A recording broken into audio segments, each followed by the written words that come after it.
Bom dia, professor Paulo. Bom dia, alunos da turma do terceiro ano da Medicina Bauru. Hoje vocês vão ter a oportunidade de conhecer um pouco sobre transplante cardíaco na parte final do módulo 16. O convidado de hoje é o professor Paulo Manuel Pego, é um professor titular da Faculdade de Medicina da USP de São Paulo. Tem uma vasta experiência em transplante cardíaco e transplante pulmonar, uma referência na área. E um grande referência minha também como pessoa, que ele foi um tutor meu durante a residência. Agradeço muito por tudo que o professor Paulo já fez. E, professor Paulo, a turma toda sua. Tá bom, obrigado, Thales, obrigado pelo convite. É um prazer estar aqui com os senhores para a gente falar um pouquinho sobre transplante cardíaco. Então, se nós pensarmos em transplante cardíaco, quando que nós precisamos lembrar desse procedimento? Quando o paciente tem uma insuficiência cardíaca grave, em linhas gerais. A gente vai detalhar um pouquinho mais isso durante a aula. Então, alguns dados demográficos para os senhores, nós vamos pegar dados americanos, porque em geral são dados mais completos. É calculada uma prevalência para uma população de um pouco mais de 300 milhões de pessoas nos Estados Unidos, uma prevalência de 5,3 milhões de pessoas que têm algum grau de insuficiência cardíaca nos Estados Unidos, o que corresponde a 2,5% da população adulta. Tem uma incidência de casos graves de até 600 mil casos por ano. É responsável por um índice de hospitalização muito alto, de um pouco mais de 1 milhão de hospitalizações por ano. 80% das descompensações requerem internação e a mortalidade hospitalar varia entre 2% a 20%, dependendo do grau dessa insuficiência cardíaca. Mesmo o paciente tendo alta, o risco da doença é um risco muito alto. Os senhores notem que 11% morrem até 30 dias, 44% têm novas hospitalizações em até 6 meses e 33% dos pacientes que necessitaram de alguma internação por insuficiência cardíaca acabam morrendo ao final de um ano. Então, é uma doença muito grave. Existem, inclusive, alguns gráficos comparando a insuficiência cardíaca com cânceres e mostrando que que se fosse um câncer, estaria entre os mais letais. Ele é comparável apenas com câncer de pulmão, enquanto letalidade em relação a outras neoplasias. Dados demográficos brasileiros, levantados entre 2008 e 2017, registraram mais de 2 milhões de internações por insuficiência cardíaca, o que correspondeu no período a quase 4% do total de internações, 56% de internações de doenças do aparelho circulatório, a média de permanência foi de 6,6 dias e uma mortalidade acima de 10%, mostrando a gravidade dessa doença. Existem vários estágios, como em outras doenças também, existem vários estágios da evolução da insuficiência cardíaca.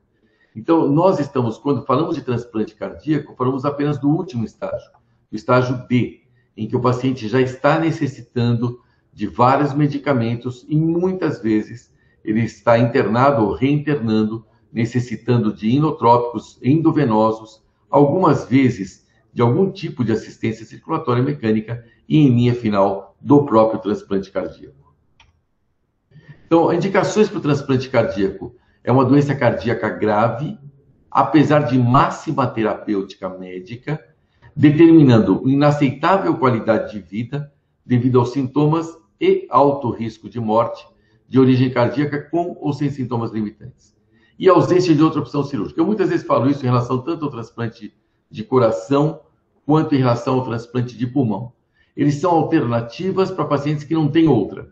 Ou seja, se você tem um tratamento adequado, se o paciente tem ainda uma sobrevida boa, tem uma qualidade de vida boa com outros medicamentos, você vai nessa linha. Na medida em que o paciente começa a deixar de responder a esses tratamentos e se mostra aí a irreversibilidade e a queda da qualidade de vida, é hora de você pensar no transplante. Então, vou frisar esse assunto, porque nem tanto ao mar, nem tanto à terra. Algumas vezes, se lembra do transplante muito precocemente.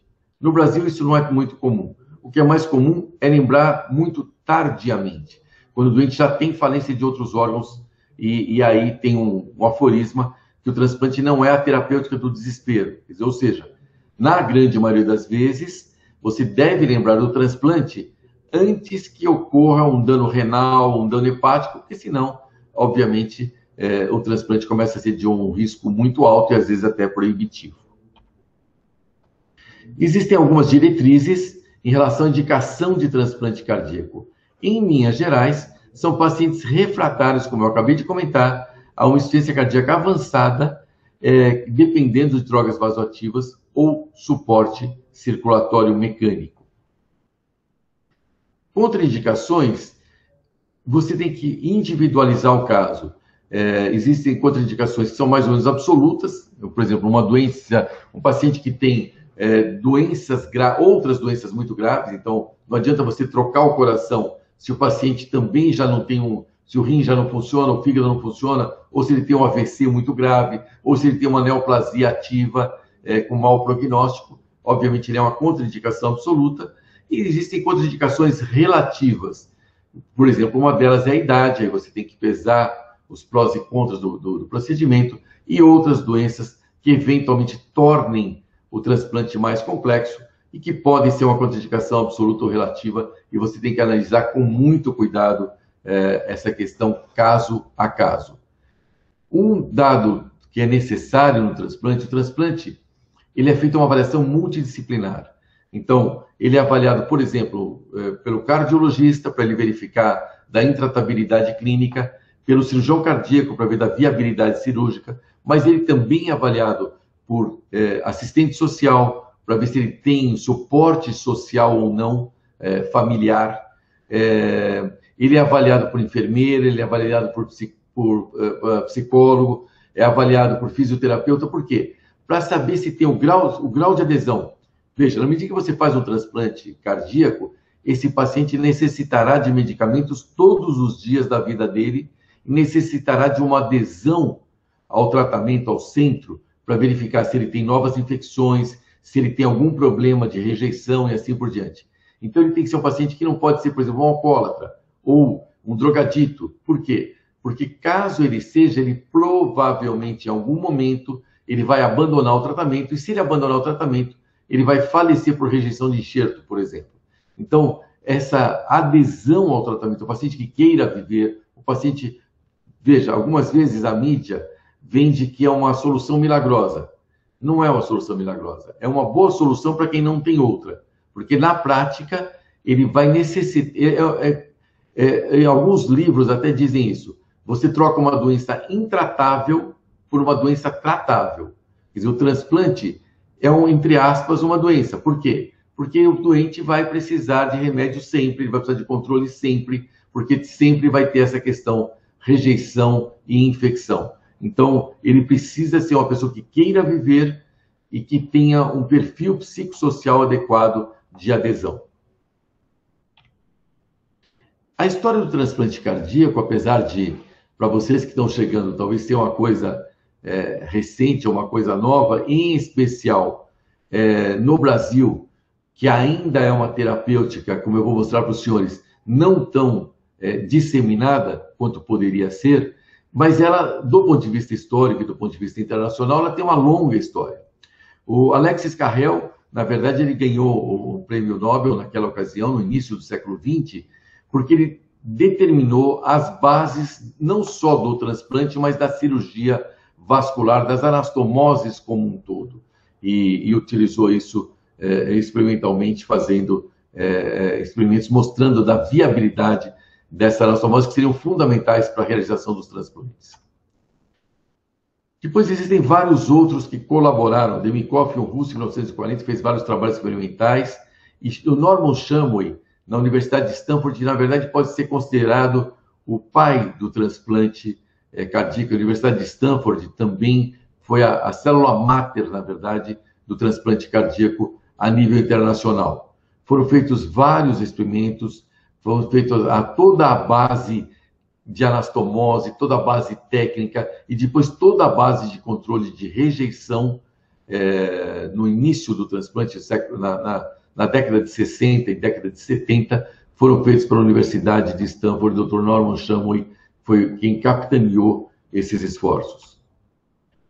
A nível brasileiro, a nível aqui de USP, o Dr. Euclides Marques foi alguém que trabalhou bastante no sentido de viabilizar a parte experimental e as bases do transplante aqui em São Paulo. Em 1964, o Dr. James Hard fez o primeiro transplante, um xenotransplante, e que deu uma grande repercussão, parte positiva, parte negativa, e o paciente faleceu pouco tempo depois. O Dr. Christian Barnard, que havia treinado com o Dr. Norman Shamon em Stanford, morava na África do Sul e fez o primeiro transplante cardíaco em humanos, de humano para humano, no mundo, em 1967. Isso deu uma repercussão absolutamente extraordinária a nível internacional. Isso foi um grande marco e uma enorme repercussão a nível de mídia, a nível de imaginação, e foi realmente um fato extraordinário, e competiu na época com o homem chegando, o homem pisando na Lua. Foram os dois grandes marcos desse final da década de 60.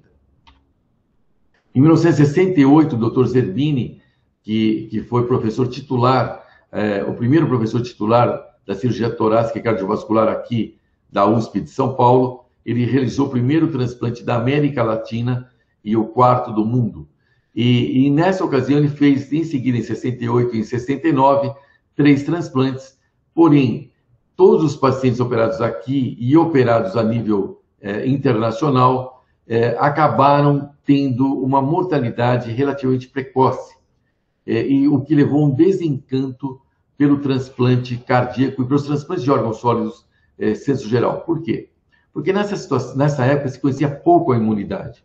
Então, o que aconteceu foi que esses pacientes tiveram uma rejeição. Então, alguns mais precocemente, outros mais tardiamente, mas a grande maioria viveu poucos meses, não por problemas de técnica cirúrgica, mas por problemas de manuseio desse doença no pós-operatório, em especial em relação à imunossupressão. Essa é uma foto da época do Dr. Barnard e do Dr. Zerbini. Esse desencanto com os transplantes de órgãos sólidos senso geral, ele persistiu até o início da década de 80. Então, se nós olharmos a história dos transplantes de órgão no mundo, nós verificamos o seguinte, que o único transplante de órgãos sólidos que era feito rotineiramente, ou razoavelmente rotineiramente, na década de 60 e década de 70, que tinham resultados razoáveis, era o transplante renal, porque ele é mais fácil de manusear do ponto de vista de imunossupressão. Tanto o transplante de coração, como de pulmão e como de fígado, eles praticamente não eram realizados nesse período. E a grande mudança que teve no início da década de 80 foi o advento da ciclosporina. Então, primeiro, se aprendeu muito mais em relação à imunossupressão, mas o surgimento da droga ciclosporina, ela mudou o tratamento.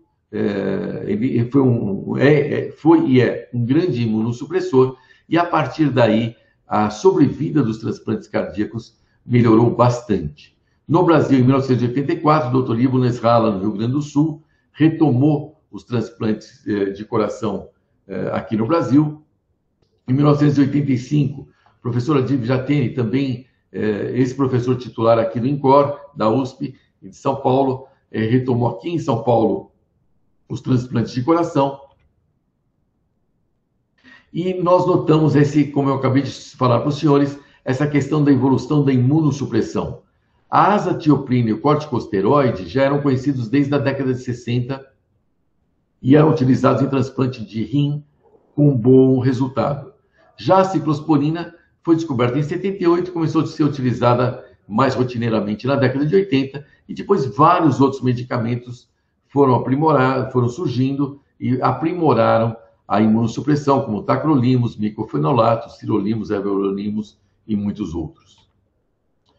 E esse gráfico é um gráfico da International Society of Heart Lung Transplantation, é uma sociedade internacional com registro voluntário de transplantes de coração e de pulmão.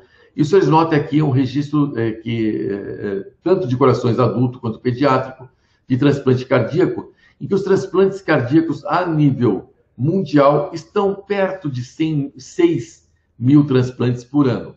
E esse número, na verdade, se os senhores notarem, ele mudou pouco ao longo dos últimos anos, mostrando que existe um problema aí. Quer dizer, o transplante era Na década de 80, vejo aqui em 82, quase não era feito, então foi um enorme progresso, mas este enorme progresso mais ou menos está estável em torno de entre 5.000 e 6.000 transplantes nos últimos anos, mostrando que uma outra limitação que ocorre, fora logística, fora centros habilitados, é a questão do número de doadores, e a gente vai colocar isso também para os senhores ao longo da aula. Esse é um número bem menor, que é o número de transplantes cardíacos no Brasil. Os senhores notem que no Brasil nós não chegamos a fazer em nenhum ano 400 transplantes no ano, o que é um número pequeno para uma população de 210 milhões de habitantes aproximadamente. Então, nós certamente temos uma enorme lacuna. No Brasil, acho que um problema maior é a questão de financiamento e a questão de habilitação de centros que consigam se manter. Eu costumo comentar que fazer um transplante é fácil. Isso na década de 60 já se fazia. O problema é você ter um programa de transplante que se mantenha. E um programa não depende de uma pessoa, depende de um time, depende de uma estrutura hospitalar e depende de financiamento para que ela seja sustentável.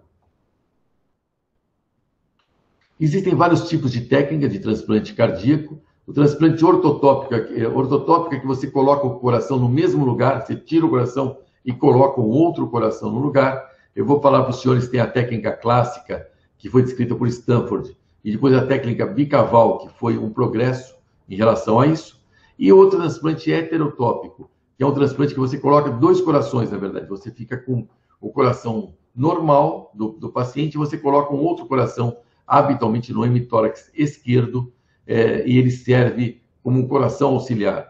Ele hoje é muito pouco utilizado. Hoje existem ventrículos artificiais, corações artificiais, que têm sido utilizados mais com esta intenção, em casos em que exista uma resistência vascular pulmonar alta. Por quê? O que acontece?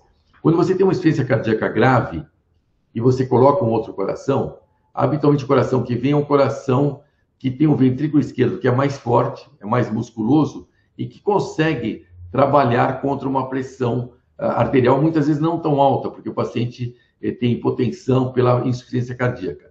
Por outro lado, o ventrículo direito, que é um ventrículo mais fraco, mais delgado, num paciente normal, ele está habituado a trabalhar com pressões pulmonares muito baixas, em torno de 20. E o doente com insuficiência cardíaca, algumas vezes essa pressão é muito alta.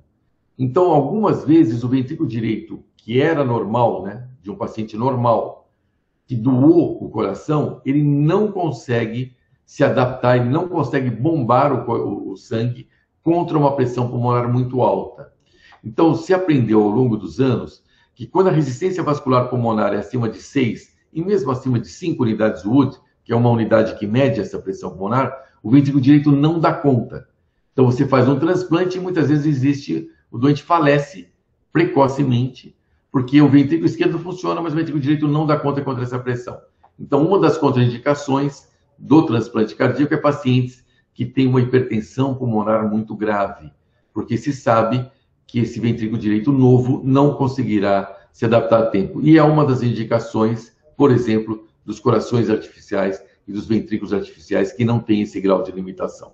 A gente vai comentar rapidamente isso com os senhores. Então, a técnica clássica é essa aqui, ó. Ele vai tirando, ele deixa pedaços do átrio direito e do átrio esquerdo, deixa um pedaço da aorta, um tronco da aorta, deixa o tronco da pulmonar, deixa o átrio esquerdo e o átrio direito, pedaço do átrio esquerdo e átrio direito, e a anastomose é feita assim, átrio com átrio, aqui átrio esquerdo com átrio esquerdo, aqui átrio direito com átrio direito, a tronco da pulmonar e a aorta. Já a técnica bicaval, ela retira todo o átrio direito e deixa um pedacinho do átrio esquerdo. Por quê? Porque na hora que você deixa o átrio direito, você deixa o nó sinusal e deixa outros feixes que levam à arritmia no pós-operatório. Então, na hora que você deixa apenas o coto da cava superior e o coto da cava inferior, diminui muito a questão da arritmia e o coração tem uma função melhor e tem menos problemas de pós-operatório. Então, hoje, a técnica clássica praticamente foi abandonada já há muitos anos e a técnica bicaval é aquela que tem sido utilizada. A anastomose é muito semelhante, você inicia com a anastomose do átrio esquerdo, depois faz a anastomose da cava inferior, e aí depois, a partir daí, não tem uma sequência que varia de caso para caso, de cirurgião para cirurgião, mas em linhas gerais, se a anastomose, o tronco da pulmonar, a aorta e a cava superior. Então, esse aqui é o aspecto final do transplante bicaval. Eu já comentei com os senhores, mas em linhas gerais, a técnica bicaval, ela tem menos problemas de válvulas atrioventriculares, em especial da válvula tricúspide, tem menos arritmias pelo motivo que eu acabei de comentar com os senhores, e com isso melhora o desempenho hemodinâmico desses pacientes, e levando a médio prazo a uma melhor sobrevida. A técnica heterotópica, como eu comentei, foi uma técnica sempre pouco utilizada a nível mundial, e hoje ainda menos utilizada por essa questão de ventrículos artificiais que se desenvolveram bastante. Ele é feito dessa forma, fica com 2 corações batendo, é como se fosse um coração auxiliar. Você não retira o coração anterior e você auxilia o batimento, em especial, do ventrículo direito. Essa é uma curva de sobrevida, uma curva também da International Society, uma curva internacional, em que os senhores notem que a média de sobrevida do transplante cardíaco é em torno de 11 anos, né? E se você retirar a mortalidade imediata do transplante no primeiro ano, chega a 14 anos. Então, para um paciente que teria uma sobrevida média de poucos meses, na maioria das vezes, ou eventualmente de 1 ou 2 anos, viver numa média, uma expectativa de 12, 13 e 14 anos, obviamente é um enorme acréscimo de quantidade de vida, fora que a qualidade de vida também melhora bastante. Essa é uma situação do Brasil. O transplante cardíaco ele é feito em 12 estados, existem 35 equipes atuantes. A mortalidade, essa aqui é a mortalidade brasileira, a mortalidade imediata brasileira é um pouco mais alta do que a internacional, e depois ela mais ou menos se mantém estável ao longo do tempo, em paralelo. Esse é um filme de um transplante cardíaco, mostrando, então, aqui a canulação com circulação extracorpórea. Você canula, você usa essa máquina em várias cirurgias cardíacas, cirurgia de válvula, de aneurisma de aorta, algumas vezes em coronária. Você canula as 2 cavas, canula a aorta, e aqui está sendo retirado o coração, deixado aqueles cotos que eu comentei com os senhores, o coto da cava superior, o coto da cava inferior da aorta e da pulmonar. Esse é o órgão que chega, o órgão do doador. Então, ele é inspecionado, ele é colocado na cavidade. A primeira anastomose realizada é a anastomose do átrio esquerdo, porque ela é posterior, senão, se você não fizer isso primeiro, depois você não tem acesso a essa região. Então, é feita a anastomose do átrio esquerdo. É uma anastomose, todas elas, na verdade, são com sutura contínua. Existem algumas variações também de cirurgião para cirurgião aqui. Aqui, no caso, está sendo mostrada a sutura da aorta. E já ao final, o coração, a pista de aorta sendo aberta, e o coração volta a bater quando ele volta à perfusão. Por que ele ficou parado naquele tempo? Porque se usa uma solução, se esfria a temperatura e se usa uma solução chamada cardioplegia, solução cardioplégica, que protege o coração durante algumas horas. As soluções de cardioplegia melhoraram até pouco tempo atrás. Há poucos anos atrás, nós tínhamos que usar uma solução que tinha uma durabilidade menor. Hoje temos solução que duram idealmente até 4 horas, mas eventualmente até 5 horas tem uma segurança bem adequada. E teve um ou outro caso que nós passamos de 5 horas com um resultado um pouco melhor. Mas o ideal é que a isquemia, o tempo que o coração fique fora do corpo e seja feita a anastomose, seja menor do que 4 horas, ou pelo menos menor do que 5 horas. Isso possibilita com que a gente capte corações à distância, desde que não seja uma distância muito grande, obviamente. É utilizado em alguns casos helicóptero, em outros aviões, para que seja minimizado esse tempo de isquemia, que o órgão mais crítico para isso é o coração, entre os outros órgãos sólidos. E o menos crítico é o de rim, que permite até algumas vezes que você passa no dia seguinte, 24, 36 horas depois. Como eu comentei com os senhores, um problema do transplante é um problema técnico, que hoje já está já há muito tempo está bem superado. Um outro problema que continua havendo, que foi aprimorado, mas que ainda é um problema, é a questão da imunocompatibilidade imunológica. Então, o coração é de uma pessoa que tem uma genética diferente de quem recebe, portanto, existe uma tendência à rejeição. A imunossupressão melhorou, mas ela ainda não é específica, então ela aumenta a incidência de infecção e de neoplasias de médio e longo prazo, e os efeitos colaterais dessas drogas imunossupressoras, como todos os medicamentos têm efeitos colaterais, e em especial a nefrotoxicidade e a hipertensão arterial. Então esse é um caminho que tem sido objeto, continua sendo objeto de muitas pesquisas.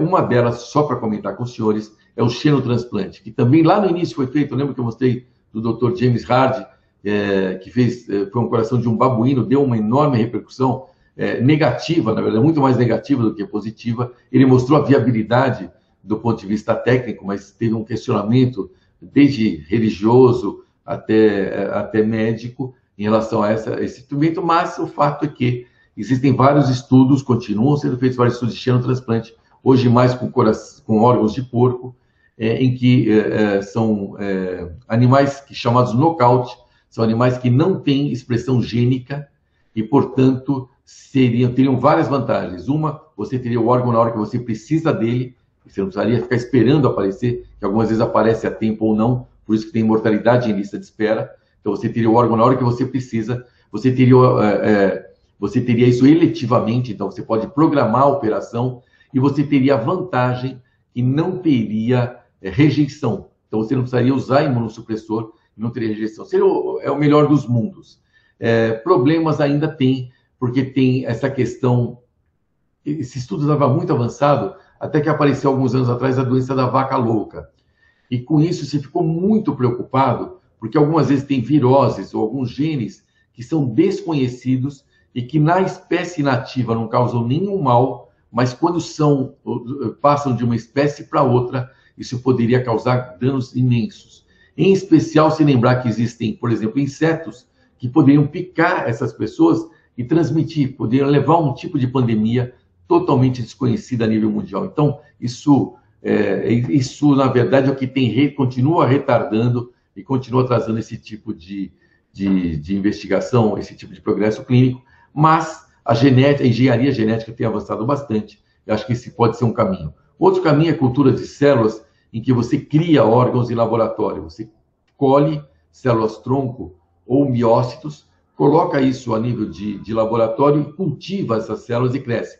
Isso também já existem vários experimentos e alguns órgãos já foram produzidos dessa forma, em especial o rim, que também é um outro caminho. E o terceiro caminho é o caminho da indústria do ponto de vista de aprimoramento de corações artificiais e ventrículos artificiais, que também progrediram muitíssimo. Era quase uma ilusão até 2000.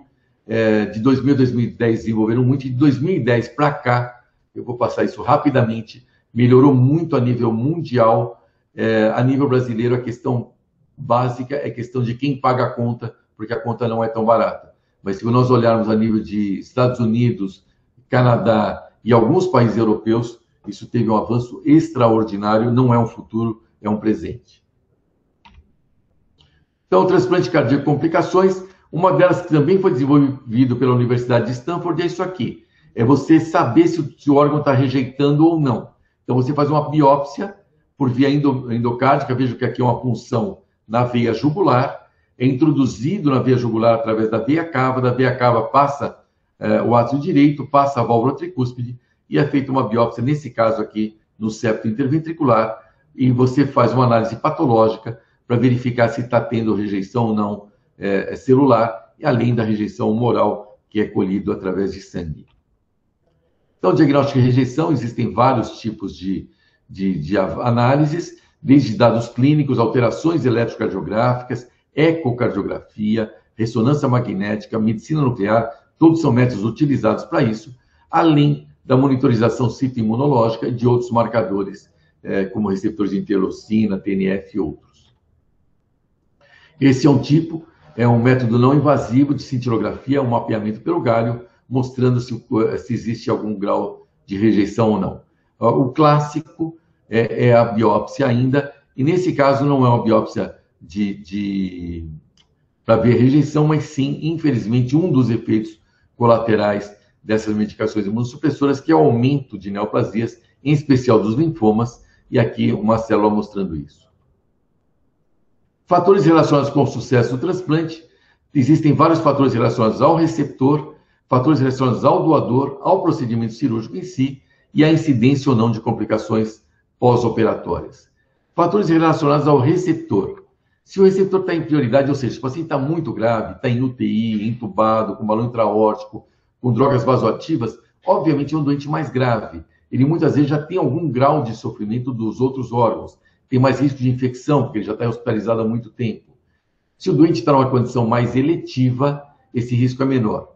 A nível de cidade de São Paulo hoje, como existe uma demanda maior do que a oferta de órgãos, boa parte, a maior parte dos transplantes cardíacos realizados na cidade de São Paulo são de pacientes com prioridade, mesmo que eles sejam mais graves, mas são doentes também que, por outro lado, não têm tempo. Eles não conseguem aguardar muito tempo, e se o doador não aparece a tempo, eles falecem na lista de espera. Comorbidades, obviamente, quanto maior o número de comorbidades, mais grave. Se o paciente está em UTI, entubado, em ventilação mecânica, suporte ventricular mecânico, que é o balão intraórtico e outros, e grau de hipertensão pulmonar, como eu já comentei com os senhores. Esse aqui é também um gráfico daquela sociedade que eu já comentei, da International Society, mostrando essa questão da gravidade versus a questão da evolução de sobrevida de pós-operatório, mostrando como já era esperado que doentes que estão muito mais graves, eles acabam tendo um maior grau de complicação ao longo do tempo. Esse é um outro dado interessante, que eu comentei com os senhores agora há pouco. A nível mundial, os senhores notem aqui, em 2005, em torno de 20-25% dos pacientes que foram transplantados, eles estavam com algum grau de assistência circulatória mecânica, ou seja, eram pacientes que estavam em UTI, ou com balão intraórtico, ou com ECMO, que é um ventilador, uma máquina, tipo uma máquina de gás corpórea, que substitui durante algum tempo, semanas, o coração e o pulmão, ou ventrículos artificiais. Já quando nós olhamos em 2016, 2017, isso chega a 50%. Mostrando aquilo que eu falei para os senhores. A nível mundial, a assistência circulatória mecânica não é o futuro, é um presente. Ela tem sido utilizada e uma das indicações dessa utilização é métodos que são ponte para transplante. Então, é doente que está muito grave, ele vai morrer, ele não consegue mais aguardar, você coloca algum grau de assistência circulatória mecânica e ele ganha dias, semanas ou meses de vida como uma ponte para transplante. A outra situação é você colocar um ventrículo artificial ao invés de transplante, como terapia de destino, que a gente chama. Então, nesse caso, o objetivo é que ele viva anos com um ventrículo artificial e não com o transplante, quando existe alguma contraindicação absoluta para o transplante cardíaco. Fatores relacionados ao doador. Então, claro, se o doador é mais jovem, em geral o homem tem o coração um pouco mais forte, então ele, principalmente para doentes que têm hipertensão pulmonar, é um doador melhor do que um doador feminino, em especial uma mulher pequena. Então, você tem que compatibilizar, né, o tamanho do doador com o tamanho do receptor e a questão das pressões. O estado hemodinâmico, se o doente está bem, se o doador está com a pressão arterial mantida, se não está também dependendo de muitas drogas vasoativas, porque algumas vezes o doador já está muito grave, já não dá para utilizar, isso não é incomum, infelizmente. Se o doente não é portador de infecção ou de outras comorbidades. Fatores relacionados ao procedimento, a técnica utilizada, eu já mostrei para os senhores, o tempo de isquemia, o tempo fora do corpo sem sangue, ele não deve ser muito longo, como eu já comentei também. O tempo da circulação excorpórea, quer dizer, se a cirurgia não é uma cirurgia muito complicada, que a circulação excorpórea se estende acima de 3 horas e meia, aumenta o risco da cirurgia. O grau de arritmia, se não tem nenhuma complicação cirúrgica, tipo sangramento ou necessidade de politransfusão. Esse também é um gráfico daquela sociedade, que é um banco de dados em que é analisado, então, mostrando que a idade do receptor, se o receptor é um receptor muito idoso, ele começa a ter uma sobrevida menor, porque ele tem mais comorbidades do que um recipiente mais novo. Esse é um caso que eu vou mostrar para os senhores. É um homem que nós operamos, de 27 anos, que tinha uma insuficiência cardíaca desde 2012, já em 2013 precisou ser hospitalizado. Janeiro, outubro de 2013, o ano inteiro de 2013 praticamente, ele ficou em classe funcional avançada de insuficiência cardíaca, New York Heart Association, classe funcional 3, apesar da otimização da terapia medicamentosa, e precisou de 2 hospitalizações por insuficiência cardíaca. Ele foi colocado na lista de espera para transplante cardíaco, ele evoluiu mal nesse período. Intermax é um outro grau de classificação de insuficiência cardíaca internacional, mostrando que é um paciente grave. E aí nós verificamos que não teria um doador a tempo para ele. Ele era um receptor grande, é um homem grande, então, portanto, é mais difícil. Você não adianta, você tem que colocar, você só vai poder utilizar com a mesma compatibilidade de tipo sanguíneo e também um homem grande, por exemplo, um homem de 100 quilos, 110 quilos. Você vai ter que ter um doador que tenha pelo menos isso, né? Então, não é toda hora que você tem. Às vezes, o tipo sanguíneo também não colabora. Então, você percebe que o doente, a chance, a probabilidade de aparecer um doador a tempo é pequena. Então, se colocou um ventrículo artificial, nesse caso foi um Berlin Heart em Core, e ficou 7 dias hospitalizado, e fizemos uma plástica da tricúspide também. Então, esse aqui é um implante desse ventrículo artificial.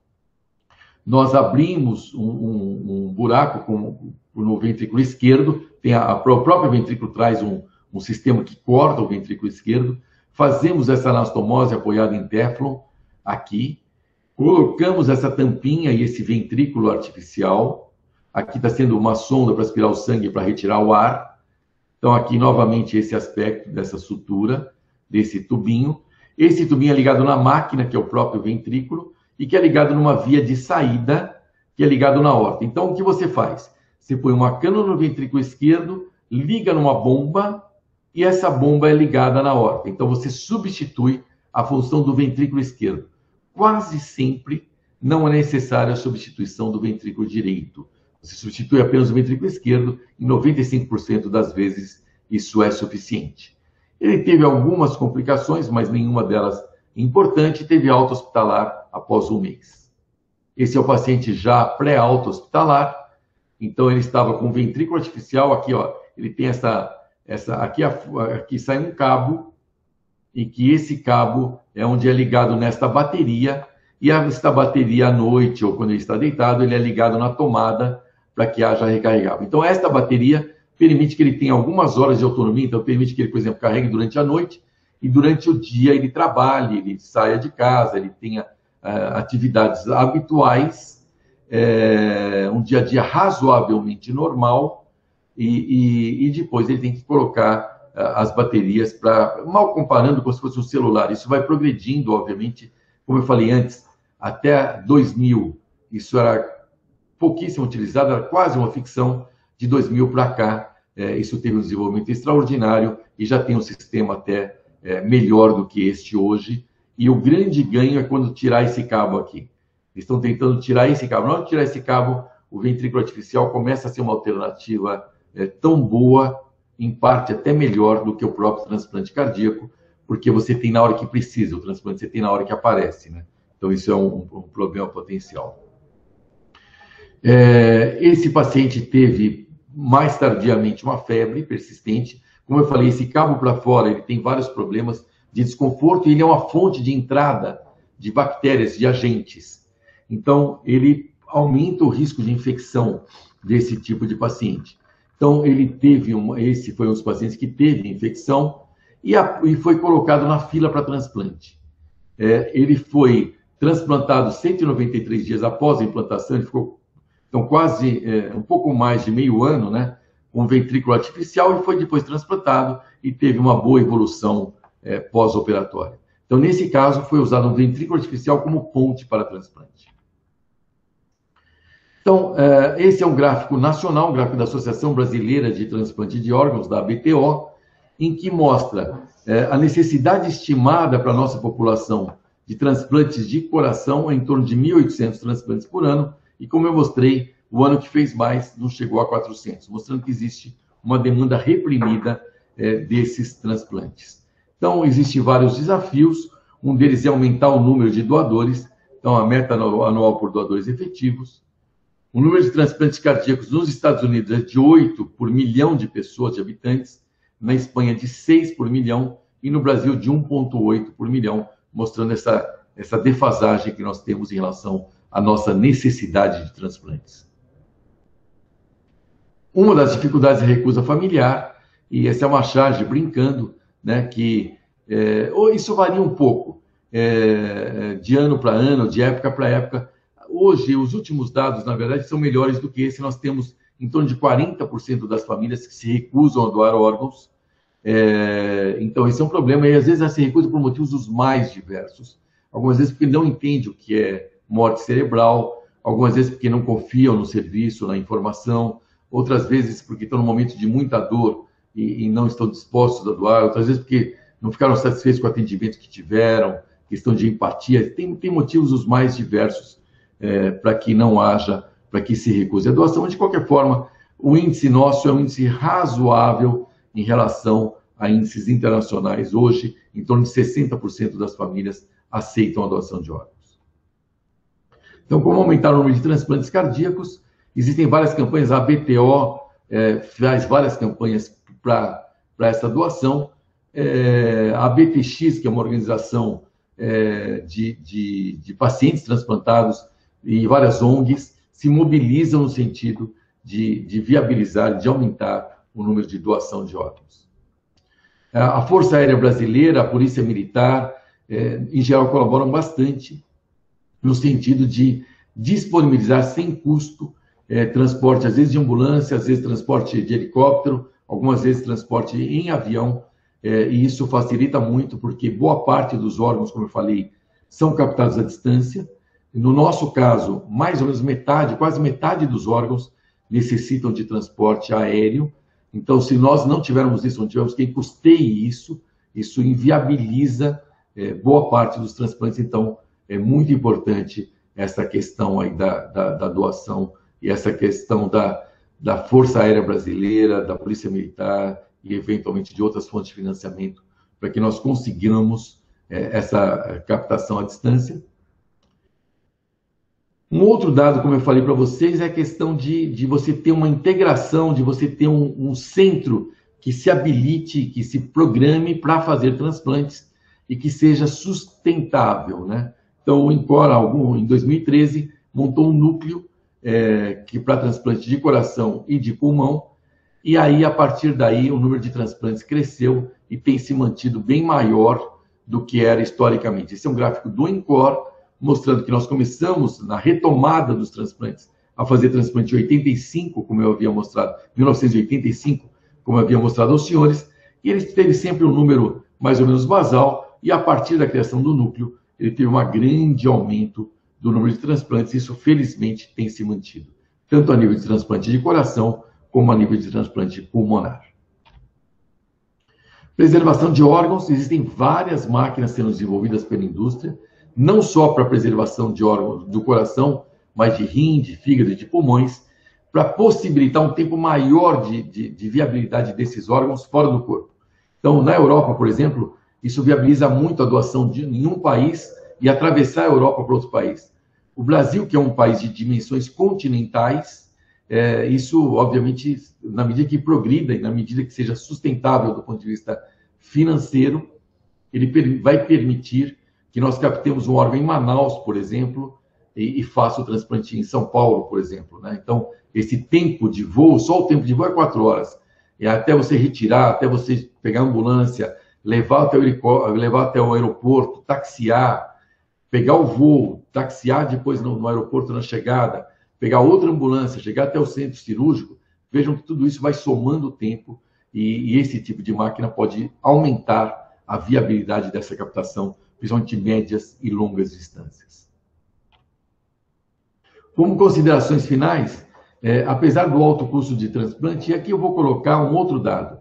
O alto custo de transplante é uma coisa que foi meio impregnada, mas se nós olharmos em relação a vários medicamentos oncológicos e várias outras próteses que têm sido lançadas, hoje o transplante é relativamente barato quando comparado com essas tecnologias.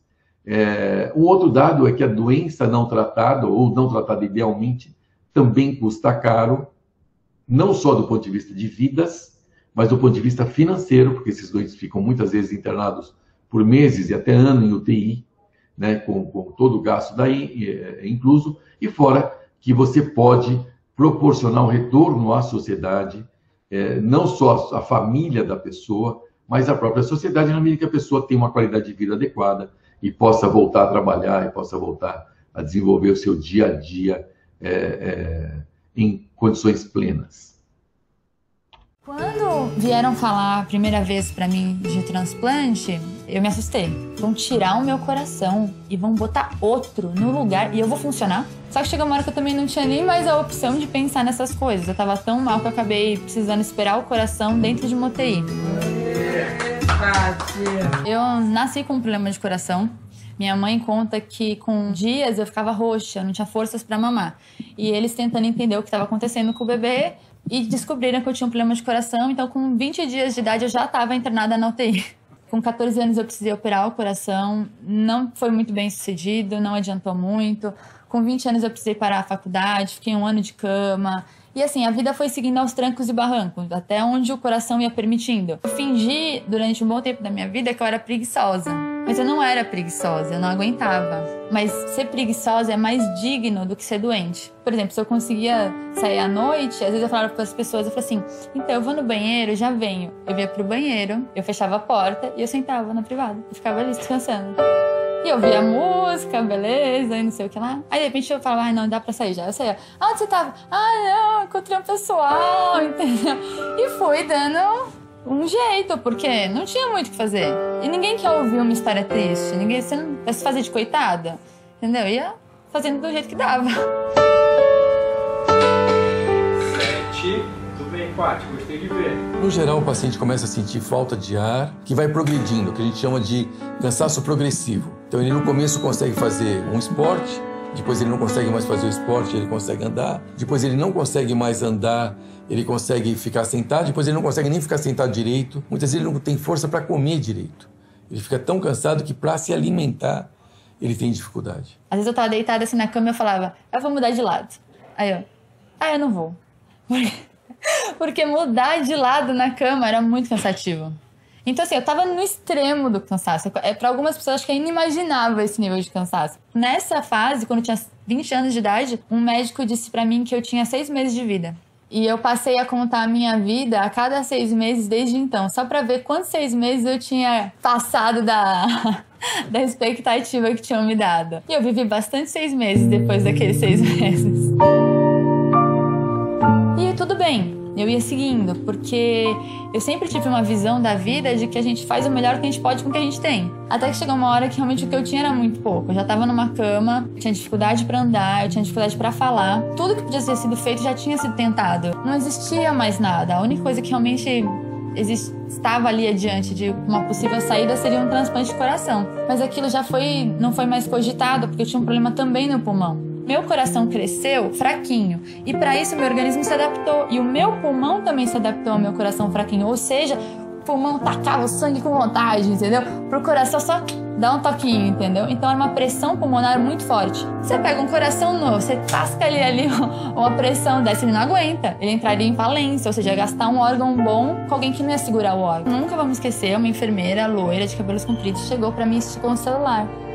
Aí eu falei, quem quer me dar parabéns tão cedo, né? Pensei, atendi, era meu médico. Eu falei, que bonitinho, ele quer ser o primeiro a me dar parabéns. Eu falei, oi, doutor. Aí ele fez assim, Patrícia, aguenta firme, temos uma possível captação. Depois de meses naquela UTI, o coração chegar, primeira ligação do dia do meu aniversário de 30 anos, o coração chegou.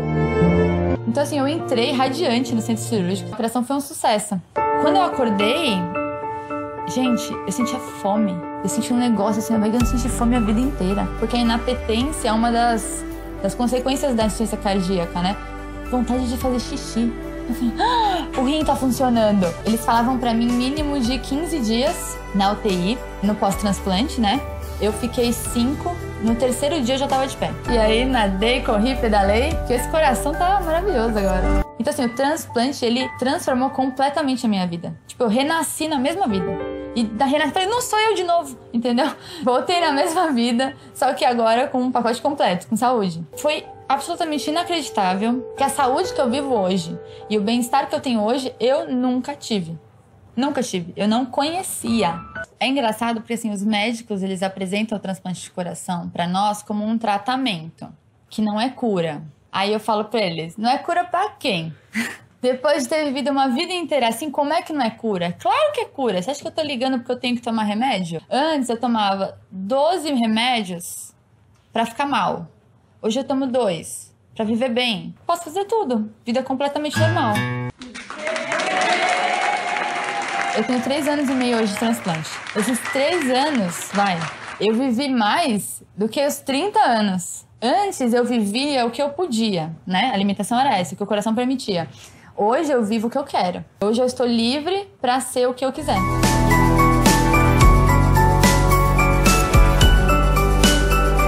Eu sou agora uma triatleta transplantada no coração.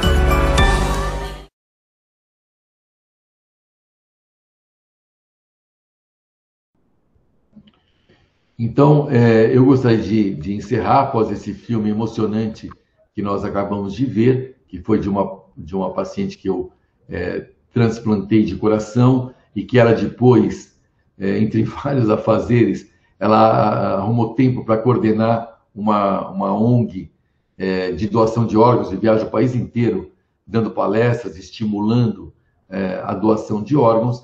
Eu acho que esse é um slide que também mostra isso, que algum dia todos nós iremos morrer, verdade, mas todos os outros dias não. Então, acho que devemos aproveitar a nossa vida para ajudar, em especial na profissão que escolhemos, para ajudar os outros a viabilizar a vida dessas pessoas e a melhorar a qualidade de vida de todos. Muito obrigado pela oportunidade de conversar com vocês aí de Bauru. Um grande abraço. Muito obrigado, professor Paulo. Excelente aula. Os alunos do terceiro ano agora acho que estão mais conscientes sobre a importância de doação de órgão, sobre o transplante cardíaco em si. Esse final do módulo 16, assim, brilhantemente chegando ao final, com uma aula de uma pessoa assim tão de excelência como o senhor. Muito obrigado. Módulo 16 segue em frente. Medicina USP Bauru. Até mais.